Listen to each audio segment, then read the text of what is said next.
more topic to follow up on some of the questions from earlier. The president was hoarse and coughing today. A lot of people in the workforce are encouraged not to go to work if they are exhibiting those symptoms, even if they are fully vaccinated. So are the rules different for the president?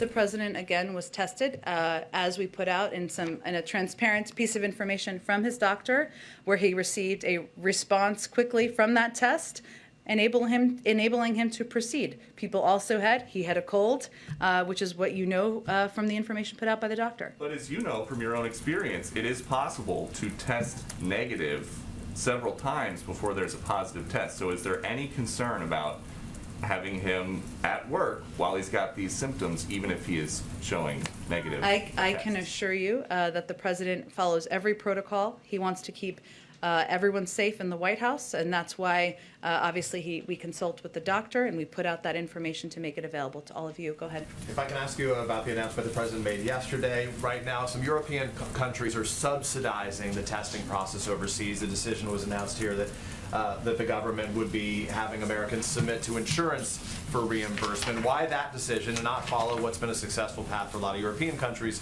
which is the subsidizing of those tests? Well, I would note first, Peter, that the announcement made yesterday builds on the steps we have taken to date, which includes ensuring there are 8 FDA-approved tests available out in the market, home tests. There were none available at the beginning. There were half that number available just a few months ago. We've also quadrupled the size of our testing program and capacity just since this summer.